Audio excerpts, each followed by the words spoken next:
ಯಾರು ಹೇಳಿದ್ರು ಹಂಗಂತ? ಅಲ್ಲಲ್ಲ, ಯಾರು ಹೇಳಿದವ್ರು ಯಾರಂಗಂತ? ನೀವೇ ಸರ್ ಒತ್ತಾಯ ಮಾಡಿದ್ರಲ್ಲ ಏನಂತ? ಡಿಸಿಎಂಗಳು ಬೇಕು ಅನ್ನುವಂಥದ್ದು. ನಾನೆಲ್ಲೇ ಹೇಳಿದ್ದೆ ನಿಮಗೆ? ಒತ್ತಾಯ ಇತ್ತು ಸರ್. ಅಲ್ಲಲ್ಲ, ಕೊಟ್ರೆ ರೇ ಪ್ರಪಂಚ ಬೇಡಪ್ಪ. ಈಗ ಯಾರು ಹೇಳಿದ್ರೆ ಹೇಳಿ, ಸ್ಪೆಸಿಫಿಕ್ ಆಗಿ ನಾನು ಹೇಳ್ತೀನಿ. ಒತ್ತಾಯ ಅಂತ ಇತ್ತಲ್ಲ ಸರ್. ಯಾರು ಒತ್ತಾಯ ಯಾರು ಮಾಡಿದ್ರು ಸತೀಶ್ ಜಾರಕಿಹೊಳಿ ಅವರು ಒತ್ತಾಯ ಗೊತ್ತಿಲ್ಲ ನನಗೆ. ಅವರು ಹೇಳಿರೋದು ನೋಡಿ, ಸತೀಶ್ ಜಾರಕಿಹೊಳಿ ಅವರು ಜನರಲ್ ಆಗಿ ಮಾತಾಡಿದ್ದಾರೆ, ನಾವೆಲ್ಲರೂ ಜನರಲ್ ಆಗಿ ಮಾತಾಡಿ. ಸ್ಪೆಸಿಫಿಕ್ ಆಗಿ ಹಿಂಗೆ ಆಗ್ಬೇಕು ಅಂತ ಯಾರಾದ್ರೂ ಮಾತಾಡಿದ್ರೆ ಅದು ಬೇರೆ ವಿಚಾರ. ಈಗ ನವೆಂಬರ್ ಕ್ರಾಂತಿ ಅಂತ ದೊಡ್ಡ ಚರ್ಚೆ ಆಗ್ತಿದೆ, ಪುನರ್ರಚನೆ ಆಗುತ್ತೆ ಅನ್ನುವಂಥದ್ದು. ಸಚಿವ ಸಂಪುಟ ಪುನರ್ರಚನೆ ಅದು ಎಲ್ಲ ಮುಖ್ಯಮಂತ್ರಿಗಳಿಗೆ ಕೇಳಬೇಕು, ಬಿಹಾರ ಚುನಾವಣೆ ಮುಗಿದ ಮುಖ್ಯಮಂತ್ರಿಗಳಿಗೆ ಕೇಳಬೇಕು.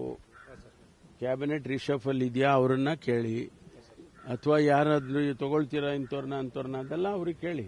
ಹೈಕಮಾಂಡ್ ಏನಾದ್ರು ಸಚಿವರ ಮೌಲ್ಯಮಾಪನ ಆ ಥರದ್ದು ಏನಾದ್ರು ಮಾಡಿದ್ಯಾ ಸರ್? ಇಲ್ಲಪ್ಪ, ಆ ರೀತಿ ಏನು ಕಾಣಿಸಿಲ್ಲ.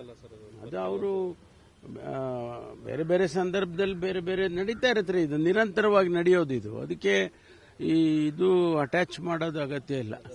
ನವೆಂಬರ್ ಕ್ರಾಂತಿಯಲ್ಲಿ ಸಚಿವ ಸಂಪುಟ ವಿಸ್ತರಣೆ ಎಲ್ಲಿದೆ? ಯಾರು ಹೇಳಿದ್ರು ನವೆಂಬರ್ ಕ್ರಾಂತಿ? ಮಿನಿಸ್ಟರ್ಗಳೇ ಮಾತಾಡ್ತಾರೆ. ನಮ್ಗೆ ಗೊತ್ತು. ಸಿಎಂ ಏನಾದ್ರು ಔತಣಕೂಟ ಕರೆದಿದ್ದಾರೆ. ಡಿನ್ನರ್ ಅವರು ಹಿಂದೆ ಯಾವಾಗೂ ಕರೆದೇ ಇಲ್ವಾ? ಕರೆದಿದ್ದಾರೆ ತುಂಬಾ ದಿನ ಆಗೋದು. ಅಲ್ಲಲ್ಲ, ಅದಕ್ಕೆ ಕರೆದಿದ್ದಾರೆ. ವಿಶೇಷತೆ ಏನು ಅಂತ ನೀವು ಹೇಳಬೇಕು. ಡಿನ್ನರ್ ಕರೆಯೋದಕ್ಕೆ ಏನು ವಿಶೇಷತೆ? ವಿಷಯ ಏನೂ ಇಲ್ಲಪ್ಪ. ನಾವು ಊಟ ಹಾಕ್ತಾರೆ, ಹೋಗ್ತೀವಿ, ಊಟ ಮಾಡ್ತೀವಿ, ಬರ್ತೀವಿ. ಯಾರು? ಅಲ್ಲ, ಏನ್ ಚರ್ಚೆ? ಅಜೆಂಡಾ ಏನು ಇಲ್ಲ ರೀ, ಊಟ ಅದೇ ಅಜೆಂಡಾ.